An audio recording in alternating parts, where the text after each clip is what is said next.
Hello, guys. Welcome to a special episode of Life with Lenoci. This is a special episode because if you've been here for the whole ride, a whole long ride, is that how it starts? Is that what people say? The whole long ride? If you've been here for a while, then you know this is a special episode because it's the first Stool episode. This is the Stool episode. And I know that I'm coming off like in a condescending way, like I'm talking to you guys like you're children. And that's only because I don't know how I am approaching this episode. It's a different episode because I don't have Mark with me because of scheduling difficulties. And it sounds like I'm having a difficult time talking. And that's normal for people. People have a difficult time talking, and that's okay. You just have to slow down. That's what I've learned. I've always been someone who's been called out for not speaking correctly, grammatically, and punctuality-wise. See? There you go. I messed that up. I don't even know what I'm trying to say, but I know that was a bad idea. But I'm excited for this episode because it's the Stool episode because I'm on a stool. I'm sitting on a stool. Now, listen, I have a podcast studio here that I have built in my place.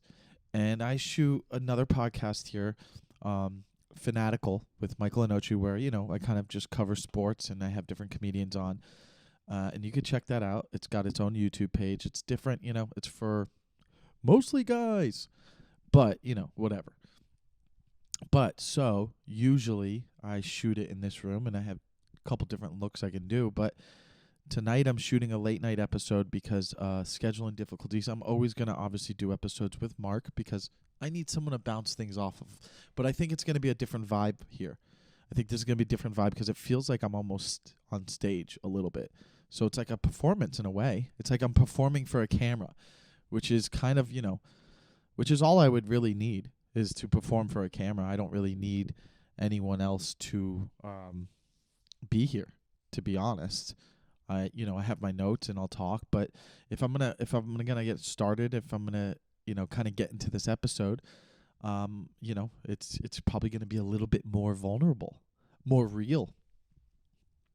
Some people might think that maybe you can be more yourself when you're alone and you're talking, and that could be true. I could be very comfortable with Mark too, though, where I can say things that I want to say. I could say whatever I want. But, I'm going to be honest with you guys. I'm just going to kind of come out and say it. And I know not a lot of people would usually admit things like this, but it's after midnight. It's after midnight. And, I hope to put this episode out later today is technically Wednesday, so I hope that episode is ready to come out this morning, like in 10 hours. I'll probably be up until 2 a.m., 3 a.m. editing it. But this is what I do. This is my career. This is my life. And this episode represents where I'm at in my career. I am by myself on a stool taking this journey on my own.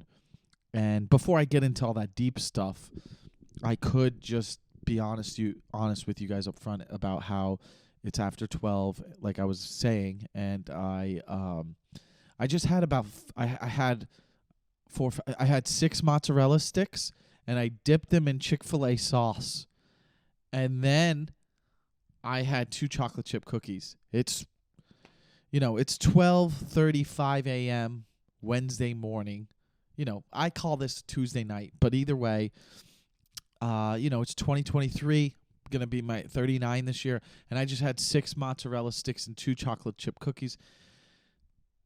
I was sitting there and I was like, I'm kind of hungry, but I know I shouldn't eat because I've been working out 3 days in a row. What I do, first of all, I got a gym in my building, plus I got a sauna in my building, plus I got a jacuzzi in my building, plus.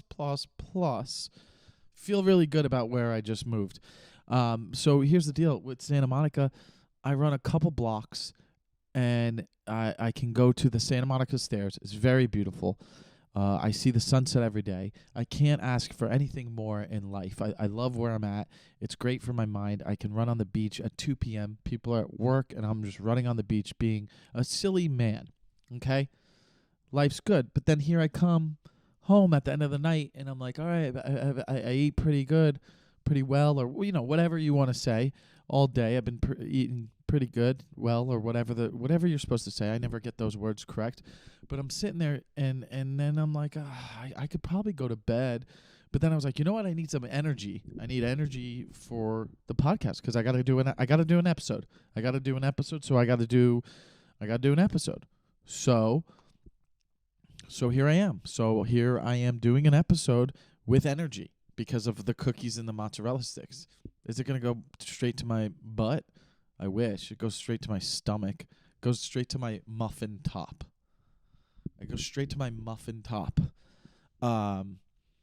So, I just wanted to be honest with you guys. I wanted you guys to know what kind of, mindset. I wanted you to know my mind frame. Is that a word? I wanted you to know where my mind was at. And it was a fun night. I watched LeBron break the scoring record. That was a fun time. That was a fun game. That was the first game I watched from tip-off till end. God, their defense is bad. But, hey, we'll save that for the other podcast. But anyways, I'm in this healthy mindset of where, hey, I'm going to, be healthy, and I'm eating at home a lot, cooking a lot, doing my own thing. And, yeah, I lost control tonight. But you know what? It was kind of exciting because I was like, hey, you know what? I can do that. I can do that because, sorry, I just had a thought inside of my head while I was talking, and it messed me up. But I can do that because, whatever. I don't even know. I lost my train of thought right there. I'm just wondering how this comes off. Like, if people are watching a podcast, you're used to having the headphones on, and then there's the microphone that's on the stand. But a comedian's podcast of just sitting on a stool holding a mic, it's kind of like a stand-up. It's kind of like how we perform stand-up. So is it different? Does it take away watching a podcast? I know listen, a lot of people listen to podcasts. We've always said this, right? People listen to podcasts, so it doesn't really matter. You don't even need to give them the visuals of how it looks. But, being a good podcast and a good storyteller, you should be able to paint a picture for the guests that are listening. And, I'll do that right now. There's a blue curtain behind me. I'm sitting on a stool with my elbows on my knees, leaning forward, hunched over, talking to the mic, looking directly into the camera. And I'm in this room by myself. So, technically, I'm legally crazy right now. This is what a crazy person does. The only thing that doesn't make me crazy is I'm holding a microphone. So, anyways, just wanted to be honest up top about the mozzarella sticks and the chocolate chip cookies. It's after 12. Is that a good idea? Probably not, But it's okay because tomorrow I'm going to go do the Santa Monica stairs again. And, I could tell already that if I keep doing it, I'm for sure going to wreck my back. The lower back's going to be a little sore. There's going to be a couple weeks where I'm like, I can't walk. Things are going to get messed up going forward. And I just want to warn everyone listening, there's going to be some injuries. And listen, I try to prevent them. I do stretches. There's a lot of things I do. And it's just not working for me. It's just not working for me, and I'm just going to have one of those bodies that aches and is sore and has injuries every once in a while. And listen, I've never had a six-pack, and I think about it a lot. I think I can get it. I can get the six-pack. I know I can. And then I get injured, and I go, no, I can't get it. And I tell myself, no, I can't get it. And, these motivational people like David Goggins will be, no, you bitch, you got to keep running through it. Run through the fucking pain. No, you got to run through the pain. When the tough gets tough, you got to go. You know what I mean? Like, but it's like, hey, man, like some bodies are just not meant for this either. Have you guys ever thought about that? People are like, you got to push through the pain. Like, no, not necessarily. Like, literally, you don't think that there's athletes that had the same mentality as Michael Jordan or LeBron James, but their body just broke down and didn't let them? You think only LeBron James and Michael Jordan had the mentality of like, I'm going to be the greatest and there's nothing that can stop me? Literally, the NBA, everybody in there at one point was like, I want to be the greatest athlete of all time. And some of them even work as hard, but their bodies just don't allow them. It breaks down. So David Goggins, no, I can't. Sometimes I have like a weird Achilles injury and I don't even know what the hell that is. And if I push through it, it could get worse. And I could end up needing like a huge surgery, which would cost tens of thousands of dollars, which I'm not paying for because I don't have health insurance, because I'm stubborn and I don't want to pay for a monthly plan. Because, listen, here's my thing about the health insurance. I'm now 39, and I haven't had it since when you go off your parents' plan when you're 24. So let's do the math real quick. And I know this doesn't work for everyone, and people will think this is stupid, but let's say I've been off health insurance for 15 years. And in those 15 years, I've done some doctor visits out of pocket, couple hundred here, 100 there, whatever. But if you did the amount of money it would have cost, let's say it's $300 a month, okay? $300 a month. Now, I don't have a calculator on me, and I'm not going to sit here and try to do math in front of you. But what is that a year? That's $3,600 a year. Did that in my head. Didn't think I could do it, and I did. And this is another example of impressing yourself. People impress themselves all the time, and that was just a situation where I impressed myself. So $3,600 a year. Now, if you do $3,600 a year times 10, what is that? $36,000, right? Now, if you do it now, you do, add another 5 years on there. What do we got? Now what are we at? Another, $18,000. So, we're talking about over $50,000 I've saved in the 15 years of not having health insurance. So, wouldn't you say if something serious comes up and I need some surgery, if it costs me less than $30,000 out of pocket, I'm still winning the program because I saved all that money. The point is I paid my dues to where if something crazy happens, then I owe the money to the fucking hospital or whatever. But, like, that's the same amount of money you would have spent all those years for in case an emergency happens. Also, side trick, if you, like, break a bone, get in your car and just go crash into a wall. And then it's covered under the car insurance. So it's like, dude, it's not that big a deal. Oh, you need to get blood work? Crash your car and, like, be like, I cut my elbow open, and be like, hey, by the way, can you take some samples of that blood and send it in? I don't know if you can do that, but it sounds like, there's ways around things. Whatever, man. An orange a day is a day out of the hospital, they say. There's something like that, you know what I mean? There's something like, one of those sayings. Why does the computer go off? How do I change the settings on the computer so I can keep reading my notes? I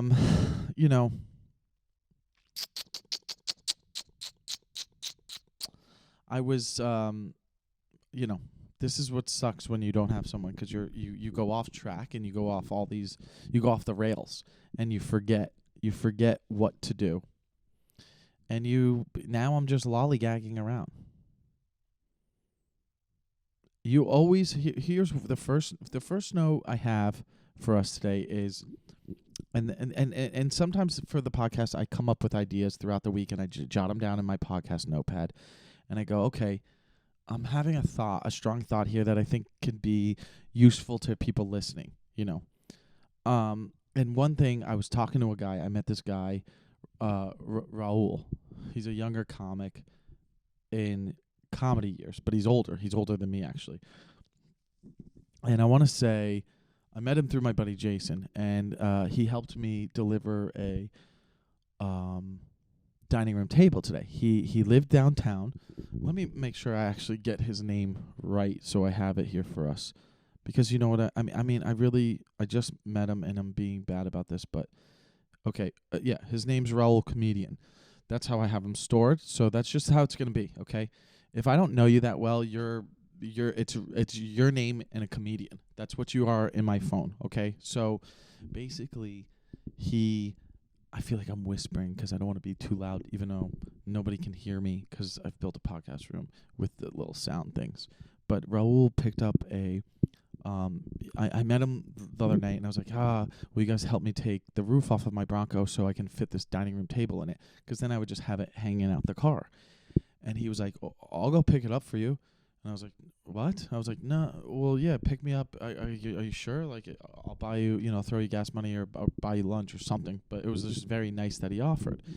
So I went with him to, I didn't go with him. He was like, where is it? I'm messaging the girl on Facebook Marketplace, which, by the way, I think I talked about this last week, but I mean, Facebook Marketplace is just a heavenly place to find things. Now, I've been going on OfferUp a lot, and I've been going on Facebook Marketplace, and I've also been going on, what is the third one I'm thinking? Oh, like I'll look on Amazon. Some things you're like, all right, like the computer desk I got off of Amazon or Wayfair, one of those. But Facebook Marketplace has been great. I picked up some bar stools off of Facebook Marketplace, and the dining room table I got for $100. I got to tell you, it's like a $300 table. It's very nice. It's heavy, and now I need 6 chairs. So where am I going to find the 6 chairs? I don't know. Someone mentioned that I could do benches. I could do like little 2 side benches and 2 chairs. Probably need a little bit of a woman taste with this one here. So if you got suggestions, comment, because this episode's today, and I could read those and make a decision before next week, because I got the couch coming Friday, okay? So anyways, let's get back to Raul. Raul's like, where is it? And I'm like, it's downtown. I'm in Santa Monica, so it's like 35, 40 minutes. If you leave at like 10, if you leave between 10 a.m. and 2 p.m., you can go anywhere in LA, wherever you want, in 35 minutes. That's the truth about LA and its traffic. If you want to go anywhere in LA, from Santa Monica to downtown or to Pasadena or anywhere else, you could pretty much get anywhere within 45 minutes. But if you're outside of those two, if it's like from 7 to 10, or if it's from 2:33 p.m. to 7 p.m., it could take 2 hours. Okay? So that's what's great about like comics. Like I only travel from 10 to 2 or after 7 p.m. That's the only times I'm going somewhere. If I can't go somewhere during those times, if I absolutely have to, then I will leave hours early and then go hang out in that neighborhood to be at that thing or whatever I'm going to. So anyways, Raul's like, well, I live downtown. Why don't I just pick it up and then I'll deliver it to you? And I was like, I mean, dude, sure. You know what I mean? Like, that's very nice. If you want to do that, go ahead, do it. Your kindness is something I would absolutely never even offer to do to someone. And I'm even thinking in my head, am I a bad guy? And I'm like, there's just not it may be a very good friend, but like I'm just not willing to do that for someone. I mean, it would have to be, someone would have to ask me to do that because they know me. Like, if somebody was like, if I had a friend that lived downtown, if one of my best friends lived downtown and I had a pickup truck and he was like, yo, I found a dining room table on OfferUp. It's $100. Will you go buy it off of her and drive it to my place, and I'll take you to dinner or whatever, and we'll hang out, make a day of it? I'd probably do it. But if I didn't know someone that well and I just met him, for instance, let's put myself in his shoes, and he's like my age, but he's like wants to build friendships with other comedians who have been doing it longer and get advice from them, and maybe they can help him in his path towards, becoming a working comedian or whatever his personal goals are. And that's probably why he offered. But if I'm sitting there and it's like, Joe Rogan, and he's like, hey, pick up this thing, I guess I would do it. Yeah, I guess I would have. But I'm not Rogan. But I'm just saying, now I'm trying to understand why he was so nice to do it. But he did it, and I didn't know him that well. And then we met, and we went, and he brought me the dining room table. And see how I went off on this whole story, and now I don't even remember why I brought it up. But either way, so I get the dining room table here. It's very nice. probably like a $200-300 table. Got it for $100. All right. We bring it in. I take him to dinner. Nice guy. Get to know him. We have lunch together. A pleasant hang. It was a fantastic time.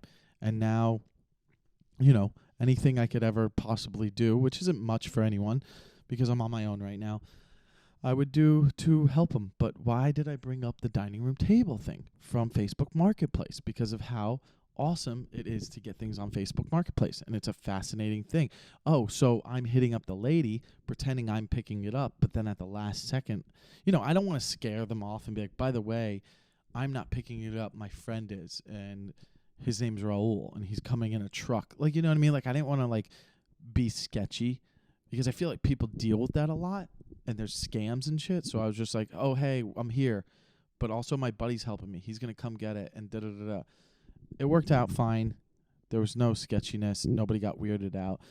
But I felt a little guilty setting up a pickup for furniture, but I wasn't actually doing it. You know what I mean? I was like, oh, I hope nothing happens to Raul. Like, all of a sudden he gets mugged. It was 10 in the morning. Nobody's mugging at 10 in the morning. Listen, if people are going to do robberies, it's not 10 a.m. I mean, come on. I just feel like somebody who is in the mindset of burglaries or robbing people, they're just not motivated to wake up at 10 a.m. Like, I don't think that happens. That's kind of funny to think, like, dude, we got to get to work. Got to start robbing at 9 a.m. Let me go get my coffee. Just drinking coffee. And be like, I got to go get coffee and then rob somebody. But now I got to find 6 chairs. I got to find 6 chairs, whether it's on OfferUp or Facebook Marketplace. People say Craigslist still. They say you could still go on Craigslist. Now, I'll take a peek if you think so, but I feel like it's just going to be dirty. There's going to be stains on them. But I might do the 2-bench idea. That could be something. That could be. By the way, if you're watching this, very, very older female-esque episode. Sorry, guys. If you want, go check out fucking Fanatical. It's for the dudes. So, we'll see with that. But what I was going to say is, this is what I just remembered. So I'm hanging out with Raul. We're eating lunch, and he's asking me things about comedy, and we're talking about life, and I'm talking about living out here in Santa Monica. I was like, listen, man, I've been living in L.A. for 13 years. I lived in West Hollywood for most of it. Basically a little bit of Hollywood, then mostly West Hollywood, okay? And now I'm in Santa Monica. I am 38, going on 39. I've had, a pretty weird, tough 3 months from losing my mom, having personal relationship problems with Haley, and trying to figure that out, and hoping it works out, and having a drastic career change where I made the decision to where, like, hey, I'm not going to open for anyone anymore. I consistently had an opening job for years, and it was very comfortable, and I was making good money, and it made me realize, like, oh, I don't really have to, I had security financially and with stage time. I was like, I'm getting up in front of good crowds. I'm making good money. Let's just live and enjoy my life. And now I'm sitting here, and I'm in a place where I'm starting to value what's better for my mental health and what's better for just my experience in life. And I was kind of talking to him about all of this, right? And most comedians, everybody in the comedy world knows my situation. So, and I think some people have empathy, and then some people are, who knows what they think. You never know. You can't waste your time thinking about what other people think, right? Because you'll drive yourself crazy. So anyways, besides the point, I'm sitting here and I've made the choice to, like, hey, I'm going to work on my own and do this on my own. So in the last 2 months, I have built a podcast studio. I put money into the equipment, a lot of money to build this podcast studio. I recently just got all these new headshots for my commercial agents and a theatrical manager that's helping me out, and for tour shots. I have reached out to different agents and managers to help me try to book shows. Very hard to book road shows, right? To get someone to do that. In the industry, you have a bunch of agents, right? They work for, there's like a big four. You have a big four. It's like CAA, UTA, ICM, Innovate. Like those aren't even the big four. There's a bunch of them, right? there's so many. I can only name 4 or 5, but there's probably like 15 to 20. Okay. And by the way, I might get off and go into so many different ways. But anyways, I'm sitting here trying to find someone who wants to book road dates for me because I think I can start selling some tickets. I do have a tour coming up, a mini one, like 8, 9 cities right now that I've booked so far. Go to michaellenoci.com, check out any of those cities: Phoenix, Philly, New York, Fort Lauderdale, whatever, Chicago, Indianapolis, just to name a few. But anyways, I can't get anyone to help me do this. No one, and I've reached out to people who I've met through in the industry for over the years. They don't have the bandwidth. I don't have the bandwidth. Here's the deal. These agents, they only make 10% off of you, right? So if I'm booking a weekend and you're getting $2, $3, $4 for a weekend or whatever to go do shows, what's $400 to them? That's not enough to pay your bills. In my mind, I'm like, well, if you have 10 guys and you're making $400 off 10 guys, that's $4,000 a week. That's a fucking hell of a living. Now, is it a lot of work? Not really, because look, I booked these 9 shows all on my fucking own by asking people, getting emails, and emailing a lot of these people myself. So imagine if I did this times 10, 40 hours a week, not doing podcasts, that was my only job. I'd be making a good living. So it's not even that hard too, because all these agents really do is you fucking send an email and be like, here's this client, we rep him now, help us out because we have a relationship with you in this club. And we have all these other clients that we've made money off of that sell out and make your club a lot of money because they sell out all the shows and you make all your money off of alcohol. So it boggles my mind that I can't get one of these guys to help me. And I've been in this business for so long. So that's a little confusing to me and it's a little frustrating. But there we are. I did all the work and I booked these shows myself. So that's why it would appreciate more and more of it if all these people came to these shows.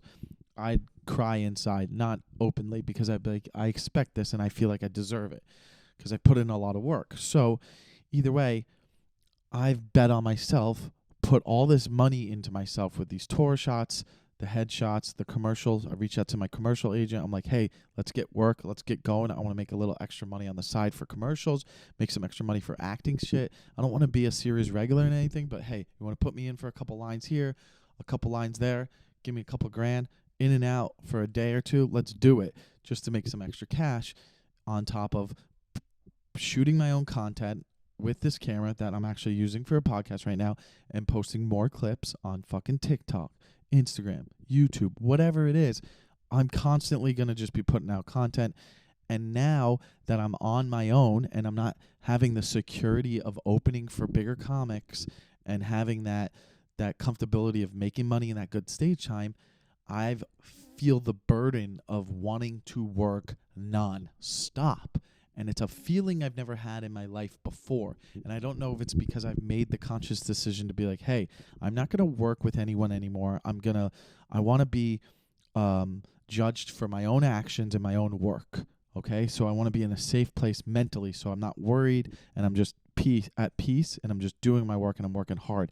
And I also don't know if that's on top of the fact that I had just lost my mom and I'm sitting here going like, I want to build a life.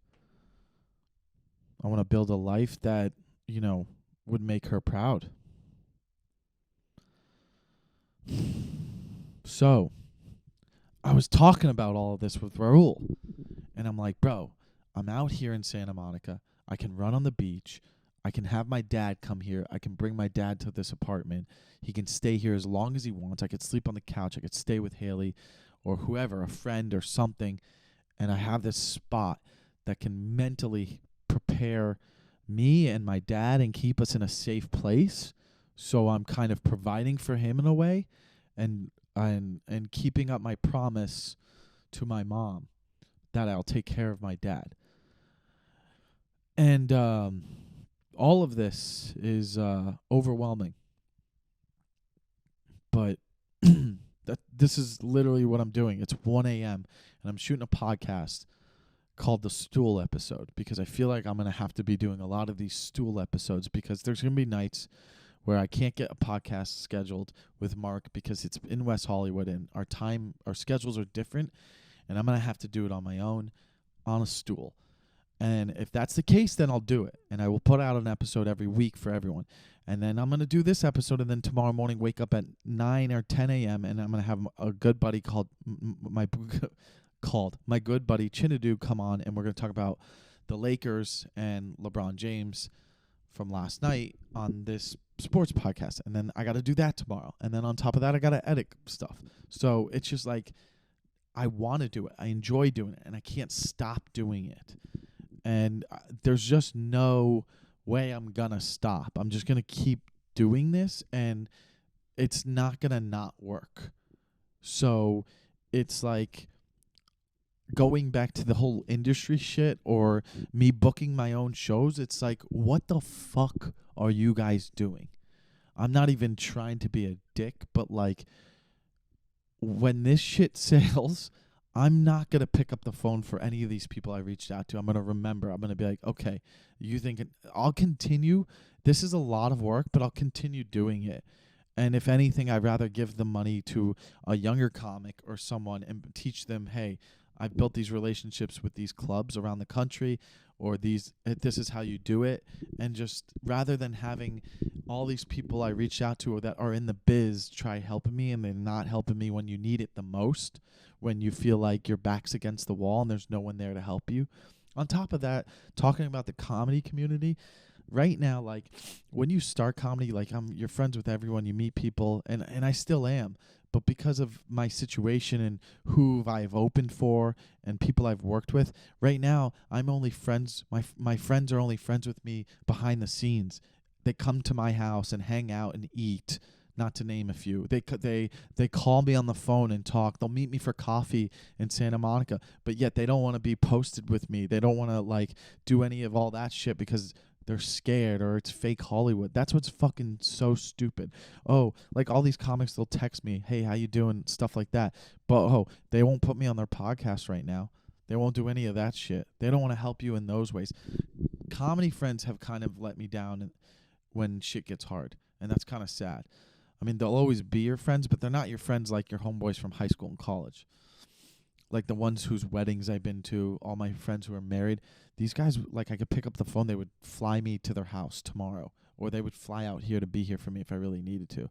Like my friends, like, dude, my when my mom died, my two best friends from high school drove up to Orlando and came to the funeral that day to be there. My buddy AJ, he lives in Santa Monica, flew in and said goodbye to my mom. He said goodbye to my mom. All of my high school friends or friends I grew up with sent flowers or text. And, you know, comedian friends were there via text, but not one comedian friend sent flowers to our house.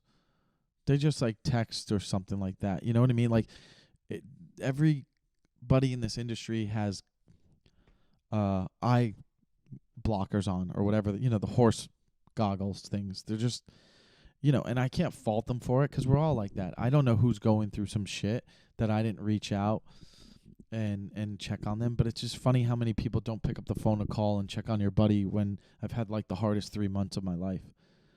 So, but telling Raul this, I was like, bro, the only advice I can give you in stand-up is like, you got to enjoy every part of it because nothing is guaranteed and you don't know when your time is up. So if that's the case, why wouldn't I wake up every morning and go run on the beach, look at the sun, think about my mom, think about my life, think about what I want, be in a healthy mentality, work at my own place, have my own little spot, and then get to a point where it's on autoplay for me almost, to where the shows are starting to come regularly. I don't have to email as much. I don't have to call as much. Like people are emailing me for shows. And then I'm just like, yes, what's the deal? How negotiating the pay myself, putting out content, someone's editing this for me. I just shoot this, bam, put the microphone down, someone's going to put it out and do all the tedious YouTube stuff. Someone's going to edit the clips for me and caption them, and then they send it to me and I upload it onto Instagram. Like I'm doing all of that. Like imagine like when I can just be like, here, do this, do this, do this. That's when you're like, oh, okay. When it gets to that point, that's when I can start playing with, okay, I'm in a place now where I need to add things to my life that I can take on, like a wife, a kid. You know what I mean? Like I want to build a family. I want to build my legacy. And then I'm sitting there with Raul and I'm telling him, bro, you know what you think about, dude?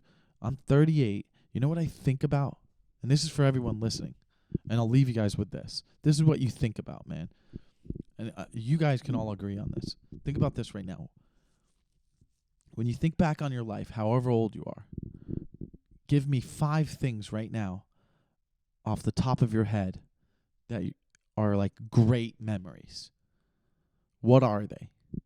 All right, I'm going to do it right now. This isn't scripted. Right now. 97, my mom got me tickets to Game 7 of the World Series. Me and my dad went, and we watched the Marlins win. And they won in extra innings, and we were jumping up and down with a stadium full of 75,000 people, and it felt like it was an earthquake. And it was an unbelievable, surreal moment. Another one. My buddy AJ, who went and said goodbye to my mom, lives out here in Santa Monica, married, about to have his first child, freshman year of college. My buddy Ryan and drive from Tallahassee FSU to pick him up at UF in Gainesville. We pick him up and we eat mushrooms and we go to Universal Studios Halloween Horror Nights. And we have one of the best nights of our lives, and we were laughing so hard, enjoying ourselves, and it was just unbelievable. Second, another one. We are in New York, Halloween 2007. I go as Luigi. My buddy Mike Levitt goes as Mario. We drink all night. The next morning, we're still in our costumes eating breakfast as Mario and Luigi. That weekend, okay? Amsterdam. 5-6 years ago, I meet Fahim in Amsterdam. I do his show in Amsterdam. Walk around. It's Pride. I experience a different country. Another one. Performing for the Dolphins, the most recent one. Just that whole thing of how it got set up.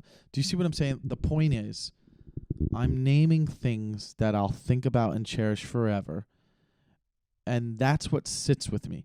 But I can't tell you the week leading up to those events that I just named, or the week after. I can't tell you how I felt. I can't tell you what happened that week. I can't tell you if I was happy. I can't tell you if I was sad. I can't tell you if I was stressed. I can't tell you how much money was in my bank account. I can't tell you what I was worried about. I can't tell you what projects I had to do. I couldn't tell you what I was wearing. I couldn't tell you what I ate that week. I can't tell you anything at all that consumes your feelings and emotions throughout every day and every week. All that shit doesn't even matter, because what you look back on life are these specific moments that you had a blast. Yes, you do remember horrible moments. That's true. But when you sit back and you ponder and you sit back and you think about your life, you think about, you don't necessarily soak in those horrible moments. You think about, man, remember that, remember how fun that was. Those are the moments you want to keep creating. And no matter what your financial situation is, or what your schedule is, or how much you work, or who you're around, or what you're doing, those moments are always available to make. It doesn't matter. It could be 5 good friends take one day, and you start a day off and you drink or do it or golf or whatever you want. It doesn't even have to be drinking.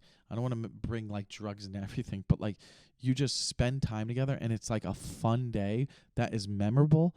Those times are what you're going to remember forever over everything else. Like, I'm 38. If I am blessed to make it to 85, let's just say I make it to 85 years old, do you really think I'm going to even remember recording this episode, or remember this week, or remember even this month? I mean, I'll remember, I remember the year my mom died. I'll remember that. But that's it. That's a traumatic moment in my life, but I'm not going to remember, I'll remember I performed for the Dolphins, but that's the only two things I'll remember for that year. At 85, there'll be so many other moments that have been created that have consumed your life that I'm really going to only remember those two things from this past year. Performing for the Dolphins and my mom dying. I'm not going to remember anything else. So why let that stuff consume your life and also live for those moments? And the reason I brought that up is because I said to him, I go, you know what I'm looking forward to? I go, my buddy is having his bachelor party in Portugal in August. I don't care what's happening. I'll make sure I don't have a show, and I don't care if my budget is tight. That won't stop me. I will do everything in my power to be there, because that's a moment I will take with me for the rest of my life, and there's not a price you can put on those things. So I guess my message to people is, if you're sitting in this situation and you're wondering if you should or shouldn't do something, what's something you can take with you for the rest of your life? Because those are priceless. You can't put a price tag on them, even if you think it's stupid to do. And I'm not saying go buy a Ferrari. You know what I mean? I'm talking about like real, because that's short-term happiness. Things are important of spending it with your friends and your family and the people around you that actually love you and make you feel better when you're around them. And that's what's important, because that lasts forever. So, I mean, like I said, I did not know where this episode was going, because I started off with 6 mozzarella sticks and 2 chocolate chip cookies. And did I think it was going to get like this and it was going to get pretty serious? But it did. And it was a fun experiment, and I'm glad I did it. I'm very glad I did this episode, because I feel better. I feel like it's a little bit therapy. It's a little therapeutic. Is that the word I meant? Less silly. But, here we are. We're deep into this. We're, 40 minutes in, and, I feel like I had a bunch of notes I was going to go over, but, one of them was mostly just the message of, like, creating moments for yourself that you can carry with you for the rest of your life. So, I hope that this episode speaks to you guys, whether I do it again. I'm sure I will. Maybe I'll do it without a microphone, and I'll wear a lava mic or something, if that sounds good. But this was fun, and I appreciate everybody that does support me. I know not a lot on YouTube. It's my lowest form of following. But if you are on YouTube, I appreciate you, and help by liking and subscribing and commenting. Those always help. And if you're listening, thank you for listening, and I hope you have a wonderful day, and I hope you can leave a 5-star review and comment as well, whether it's on Spotify or Apple or whatever other platform you can listen on. And I will see you guys soon. And listen, again, if you live in any of those cities, I am booking more.